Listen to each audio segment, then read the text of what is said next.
masama kung pangarap ko ay ang kumanta at magsusulat lang ng kung ano-ano tungkol rin sa pag-ibig ko sa'yo.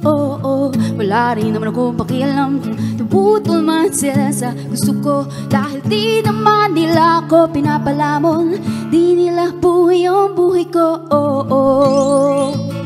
Simple lang ang gusto ko at yun ay mahalino ko, at pangakong di ako iiwanan. Mawawala nilang nasaysay kung makuha ko ang lahat ng yaman sa mundo. Aanhid ko pa ang milyon-milyong subscribers kung di naman ikaw ang kayakap ko. Simple lang gusto ko at yun ay mahalino ko, at pangakong di ako iiwanan. Ibibigay lahat sa'yo, pag-ibig na inipon ko, at natitirang oras dito sa mundo. Dahil di ako nagloloko, maniwala pag sinabi ko ikaw ang pinipili ko. I will always choose you, Pikachu.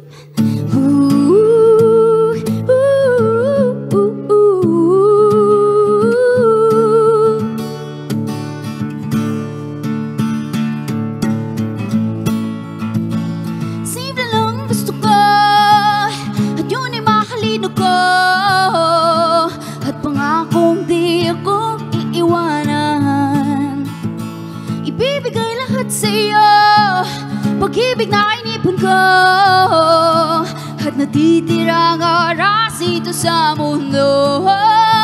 Dahil di ako nagloloko, maniwala pag sinabi ko ikaw pa rin ang pipiliin ko.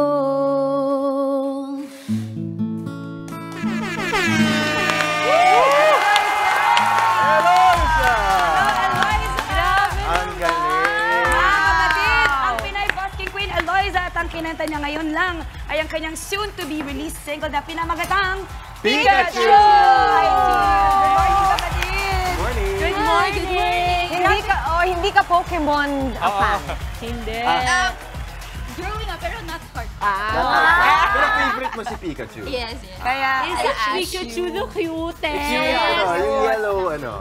Alam, hindi ko inasahan kasi kanina nung nakikita kita, sabi ko, Achel, pagka-listen ko, sabi ko taga kay Mami, ang sexy naman ng voice niya. The confidence! love it! Diba?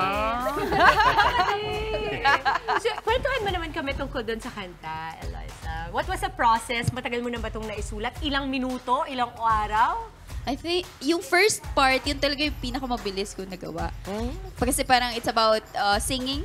Dun sa part na yun, parang wala namang masama kung pangarap kong kumanta eh. Yes. And then eventually, nag-evolve na lang siya dun sa part na I will always choose you. Ang bilis ko na isulat mo. Pero wala ko ibang baan. Sabi ko, Pikachu lang yung naisip ko. Okay, sige.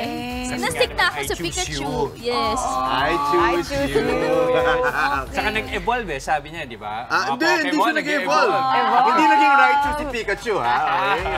Ay, talaga ba? Hindi natin, Siya lang nakakaintindi nun kasi nga siya alam yung niya. Di ba? Gets yan. Alam mo yan, pag-usapan natin yung pagbabasking mo. How did you get started? Nakita ko lang, duman lang ako sa High Street 2014. Wow. Tapos nakita ko si Prince Valencia. Dundee. Shout out, yes, Prince. shout out. Ayun, tapos ano na ako, sabi ko gusto ko niyan. Yung gitara ako eh. Gusto ko niyan.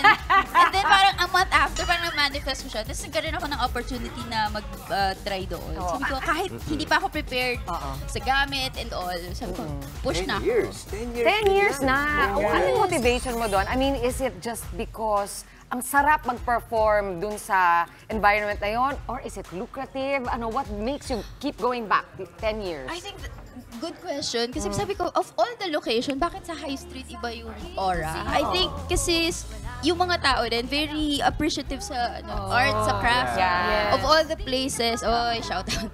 Pero, I swear, parang hindi, feel at home ako as an artist na wala akong confidence at first eh. Kasi, ang layo ng field na tinalunan ko, and then parang sabi ko, part-time ko lang to, gusto ko lang, hobby ko lang siya. And then eventually, na-encourage ako na, okay, may pwede pala. So, ito pala yun. Habang unti-unti, sabi ko, High Street yung pinaka, ko, parang, paano ba ang tawag doon? Hindi, Market. Hindi Hindi rin. market, parang, Playground. Yeah. Breeding ground. Playground. I like the term Sa playground. ibang buskers, lucrative ba siya? Yung parang maganda ba yung kita? At first, hindi eh. Kasi hindi po aware talaga. Hindi pa open-minded before. Sa sa busking, sa street performance. Pero if you go out ng Pilipinas, sobrang appreciative ng tao sa art. Sobra. It was viewed differently. Parang, it's a craft. Right. Yeah. It just so Totoo yan. happened na parang live streaming. May artist ako, live streaming yung platform ko. But Live. dito, artist ako, but yes, sa street. It so happened na sa kalye pa lang yung ko. Iba na yung medium. Magastos din ba for you sa mga nagbabasking? Sobra. Ano mga investments niyo dyan dapat? Una kasi, nung una wala naman akong car eh. Oo. So, ang sasakyan ko, magta-taxi ako or mag-grab ako. Bihira pa masyado yung mabilis mag-book ng grab nun. Di ba parang, yun, so parang, medyo magastos talaga. Logistics, gamit, yung quality ng mga gamit mo. Right. Oo. Ako lang gusto ko sabihin bago mag-promote si Eloisa na believe ako sa mga creators and creatives like herself kasi wala akong ganyang lakas ng loob. Ibang klaseng confidence ang kailangan mo dyan. And not just that, kahit na maraming tao yon, iba ang intimacy na nakukuha mo pagka pinakinggan mo, parang nagwa-wire kayo nung nagpa-perform. May connection. I think it's the energy eh. Iba yung actual, yung intimacy to agree. Totoo, very intimate siya para sa akin. Anyway, Eloisa, saan ka namin pwedeng makita, i-follow, para malaman namin kung saan ka magbabask, mga ganyan? Maraming salamat po for inviting me dito.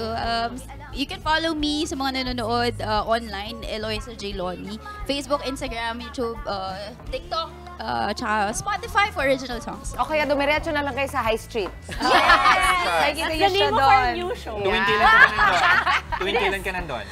For this month, I think Wednesdays. And then may Anong ibang oras? locations din ako na usually 5 p.m. onwards. Amazing. Amazing. Maraming salamat sa pagbisita, Eloisa. Thank you so much. Thank you. Mga kapatid, Dimples Romana po, kumpletuhin ang inyong umaga ng mga kwentong puno ng inspirasyon. Salubungin po ang bawat araw ng may ngiti at pag-asa. Kaya't mag-subscribe na po at mag-follow na sa aming social media pages ng News 5.